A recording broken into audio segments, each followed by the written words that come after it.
El sol de Sonora parecía un hierro candente sobre la llanura crepitante.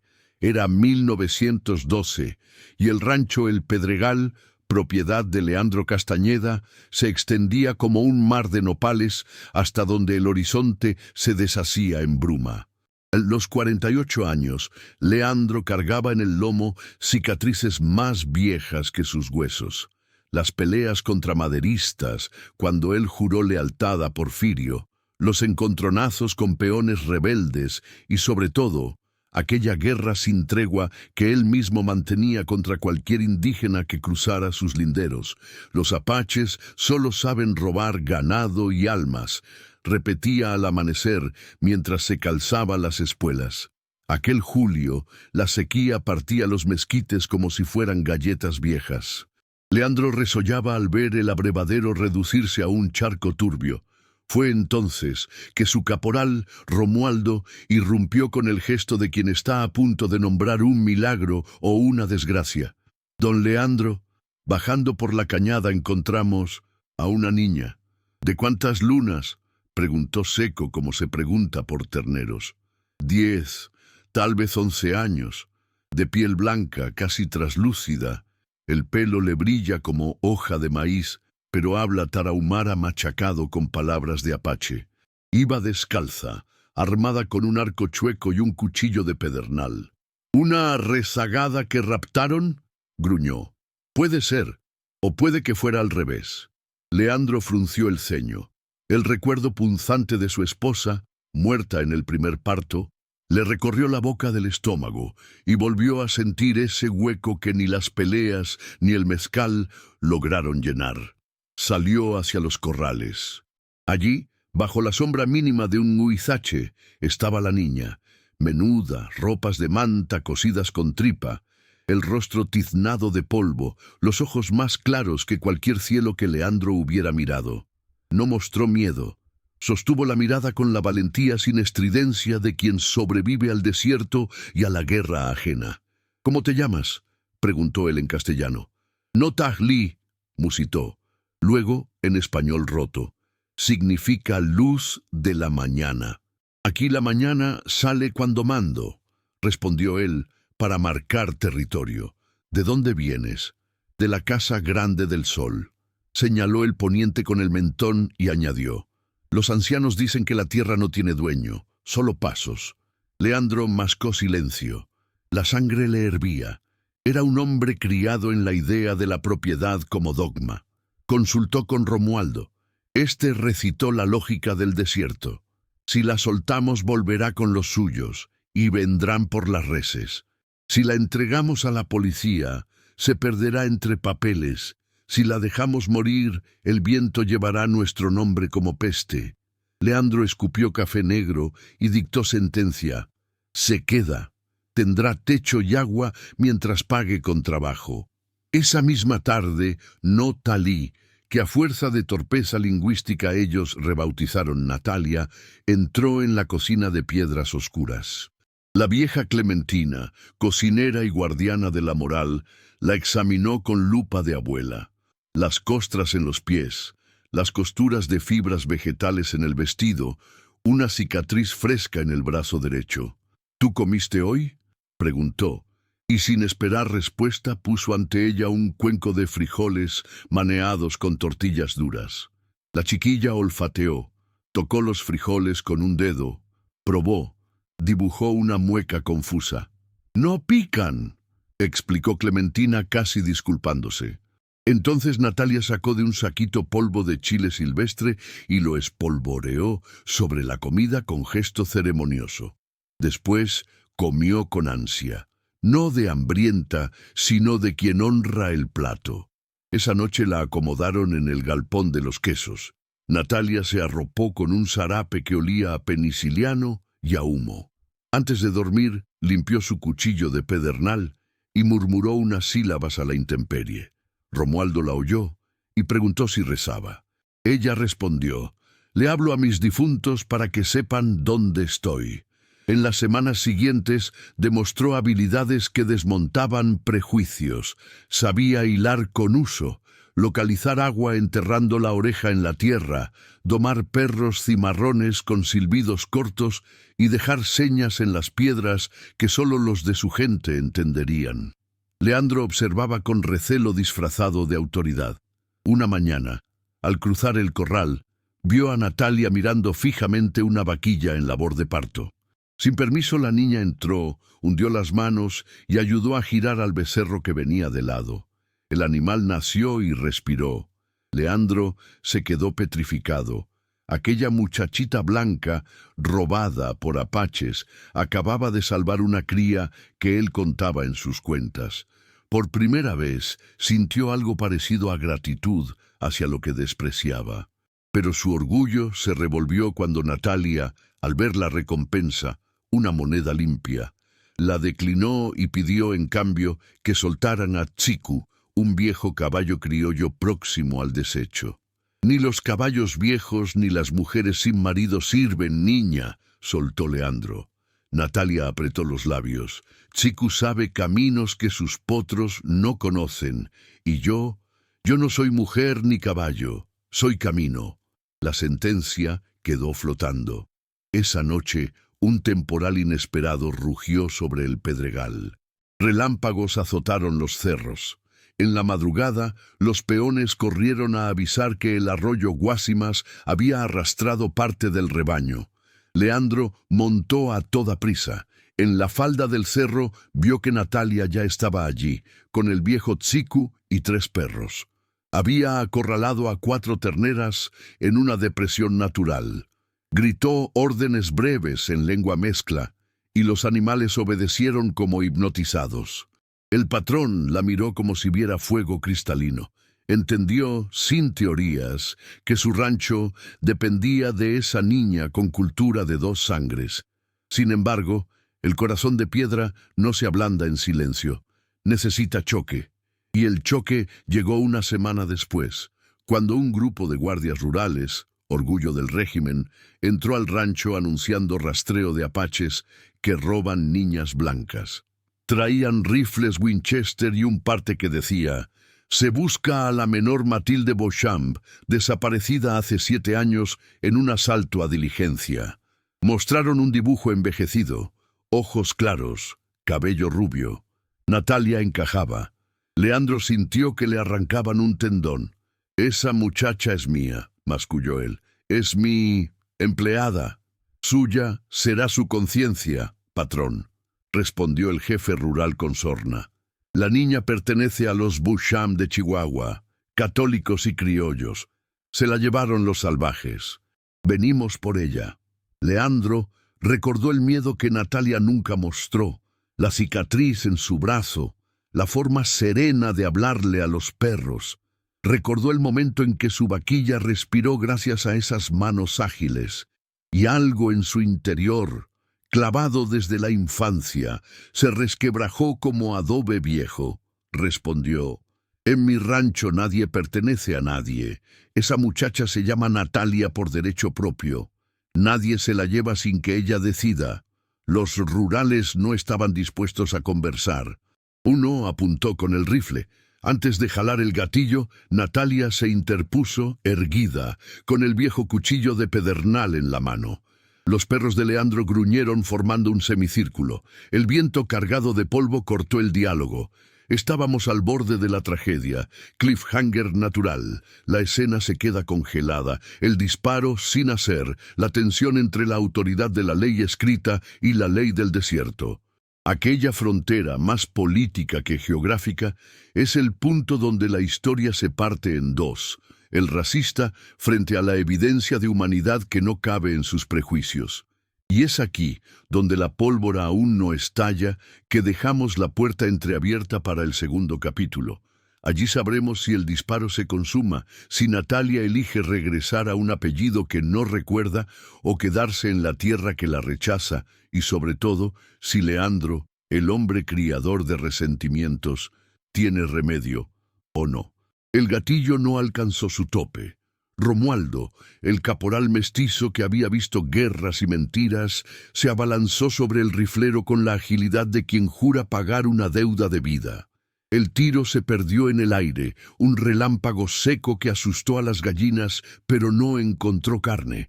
Los perros aprovecharon para ladrar en tropel. El jefe rural, fuera de sí, ordenó: «¡Arresten a todos!». Leandro, cuyo pecho rugió como toro embolado, alzó la voz: «Aquí mando yo. Y para mandar hay que conocer la tierra, no pisotearla. Ella», señaló a Natalia, «es tan hija de esta arena como mis propios huesos. Si tus superiores quieren discutir propiedad, que vengan. Hasta entonces nadie hiere a nadie bajo mi cielo». Esa frase, tosca pero invicta, tuvo la fuerza de un decreto. Los rurales, conscientes de que el rancho estaba a 40 leguas del cuartel más cercano y que sin guías se quedarían sin agua antes del mediodía, recularon. Dejaron una advertencia: «Volveremos con orden judicial». Se alejaron en una nube de polvo, cargando más orgullo herido que convicción. Cuando el silencio regresó, Natalia bajó el cuchillo. Los perros se echaron junto a ella, como custodios atentos. Leandro la miró. Por primera vez no vio a una niña apache, sino a una persona que había elegido defender la tierra que la albergaba. Algo le punzó en las entrañas. El recuerdo de su propio padre golpeando a un peón yaqui porque era natural azotarlos. Leandro había replicado esa violencia toda su vida como quien repite un credo sin leerlo. Ahora, una cría de ojos claros y lengua mestiza le mostraba la estúpida desnudez de su dogma. «¿Por qué te quedaste?», preguntó esa noche, sentado en el zaguán mientras la brisa enfriaba los adobes. Natalia acariciaba el lomo anguloso de Tsiku con ternura de hermana. «El cielo aquí es ancho, allá en la sierra se empequeñece con las balas. Los viejos dicen que donde un caballo viejo se planta, crece sombra para los demás». Calló un instante.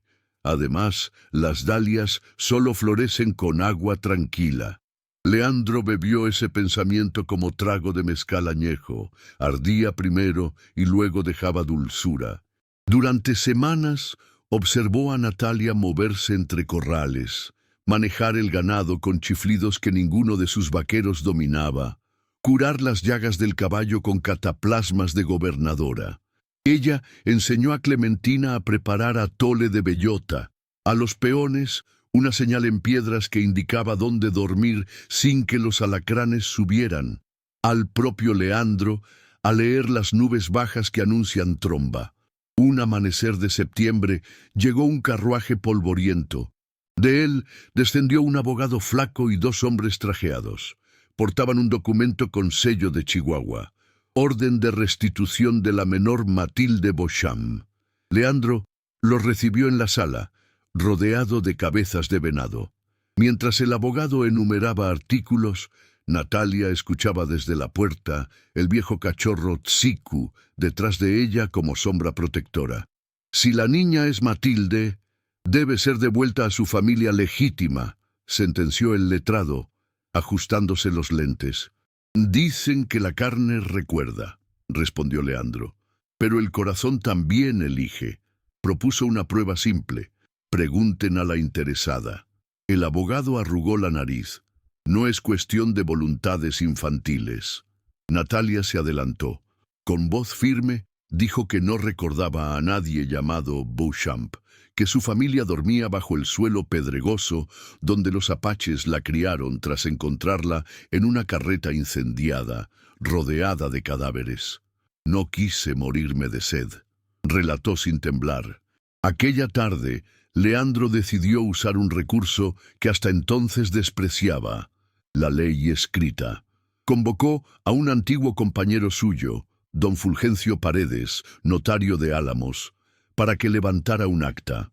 El acta, firmada por peones, por Clementina, por Romualdo y por el propio Paredes, certificaba que la joven había vivido ahí más de un año, que trabajaba a cambio de sustento, que deseaba quedarse y que no existía prueba alguna de su identidad Beauchamp, más allá de un retrato borroso. El notario, sagaz, agregó una cláusula: Hasta que se demuestre con documentos fehacientes, la menor se considerará persona libre bajo la tutela del señor Castañeda, pero con derecho a migrar cuando así lo desee. Los enviados, furiosos, amenazaron con volver con gendarmes, pero la revolución recién concluida había dejado los papeles oficiales en ruinas. Tardarían meses en encontrar archivos y para entonces Natalia tendría un nuevo aval: la comunidad, porque la niña empezó a ofrendar su conocimiento, curaba empachos, enseñaba a las mujeres a tejer ixtle mezclado con lana, fibra resistente que salvó los costales en la cosecha y, sobre todo, plantó dalias junto a la acequia. Aquellas flores, que Leandro consideraba capricho, resultaron atraer mariposas que controlaban plaga. El ranchero, por primera vez, entendió que la naturaleza no se domina, se escucha. Un día, mientras él inspeccionaba el abrevadero, vio su reflejo junto al de Natalia. El agua mostró un hombre con arrugas menos duras, recordó sus propios 11 años, cuando el capataz, cebado de poder, azotó a un mozo otomí por cantar en dialecto. Entonces lo había justificado. Ahora el recuerdo le supo a herrumbre. El odio se hereda como las deudas, pensó, y sintió urgencia de dejar de legarlo. Un domingo reunió al personal en el patio. Romualdo anotó la rareza. El patrón nunca convocaba sin motivo grave. Leandro se plantó frente al algarrobo que daba la única sombra digna. Respiró hondo y dijo: «Hace casi 2 años llegó aquí una criatura que me recordó lo que ignoraba de mí mismo. Vine a decirles que desde hoy, cualquiera que trabaje esta tierra lo hará con pago justo y nombre propio, sin importar su sangre ni su color. A quien le pese puede marcharse con cuenta saldada. Yo empiezo de cero». Luego, volviéndose a Natalia: «Si un día quieres irte, tendrás mi bendición y un caballo sano. Si quieres quedarte, tendrás esta hacienda tanto como yo». Hubo susurros, incredulidad, algún gruñido, pero nadie se fue. Quizá porque la sequía de afuera ahuyentaba al más valiente, quizá porque esperaban ver si el patrón sostenía su palabra. Y la sostuvo. Cambió la forma de medir jornadas. Cedió un potrero a los trabajadores para plantar maíz propio. Ordenó construir un aljibe comunitario. Natalia fue su consejera silenciosa. Nunca pidió privilegio, solo espacio para las flores y para el caballo viejo. Cuando los rurales volvieron, la balanza se había invertido. Traían orden renovada, pero esta vez la comunidad los enfrentó con papeles y testigos. Niñas otomíes que aprendieron a tejer por ella, vaqueros que juraban su destreza, Clementina que declaraba: «Esa muchacha es tanto de aquí como la primera agua que bebimos». El jefe rural, entre fastidio y desinterés, acabó retirándose. Habían aparecido revueltas en el norte y necesitaba tropas. El expediente Beauchamp se hundió, quizás para siempre, en algún cajón de la Secretaría de Gobernación. La vida siguió. Natalia alcanzó la pubertad sin sobresaltos, creció alta, con una mezcla de gravedad indígena y picardía ranchera. Leandro envejeció, pero lo hizo ligero, como si se hubiera despojado del costal de prejuicios. Cierta tarde, sentado en el portal mientras la luz se filtraba naranja, vio a Natalia domar un potro alazán sin látigo, solo con voz baja y mano firme. Sonrió, una sonrisa limpia de labios abiertos que la vieja Clementina identificaría más tarde como sonrisa de padre. Y sí, años después, cuando firmó su testamento, Leandro estampó una línea inesperada: «A Natalia Castañeda, mi hija por decisión, le lego la tierra donde florecen las dalias, más el pozo viejo, la casa de piedra y el caballo Tsiku, si aún respira». Los notarios abrieron los ojos y cerraron la boca. Los peones lo celebraron con silencio respetuoso. Natalia lo abrazó sin manchar el momento de palabras. El rancho no se convirtió en utopía. Hubo sequías y peste de langosta, pero la gente se quedó. Y cada 3 de mayo, fecha de aquel encontronazo, Natalia guiaba a los peones y a sus familias hasta la acequia. Arrojaban pétalos de dalia para agradecer al agua que nos dejó vernos. Leandro, canoso y con reuma, asistía apoyado en el bastón. A veces todavía encontraba rurales viejos que susurraban la niña blanca de los apaches. Él los dejaba hablar. Sabía que las palabras no cambian lo vivido. En una de esas celebraciones, cuando Natalia ya frisaba los 30, le preguntaron qué la sostuvo en tierra ajena. Respondió con voz suave: la valentía de un caballo viejo, la terquedad de una flor y el corazón que decide cambiar. Las mujeres mayores, esas que cargan décadas de duda, asentían. Entendían que el corazón de un hombre no se vuelve blando de la noche a la mañana, pero puede girar 1 milímetro cada amanecer si la vida le ofrece razones. La historia de Leandro y Natalia circuló por cantinas y fogones. El ranchero que odiaba indios y terminó heredando su hacienda a una hija de 2 mundos. Algunas versiones exageraban, otras callaban los dolores, pero todas coincidían en un punto. El desierto se hace menos cruel cuando un prejuicio muere y nace un jardín. Yo, Teresa, guardo la última imagen. Un atardecer con nubes magenta, Leandro sentado junto al algarrobo, Natalia de pie, ofreciéndole un racimo de dalias abiertas. Él toma las flores con manos que antes solo empuñaban riendas y ahora sostienen color. Su mirada, cansada pero luminosa, comprende que para cosechar respeto primero hay que sembrarlo, y en la brisa que mueve los pétalos uno puede jurar que se oye un susurro antiguo, quizá en tarahumara, quizá en español, quizá en lengua apache, que dice: la tierra no tiene dueño, solo pasos. Fin.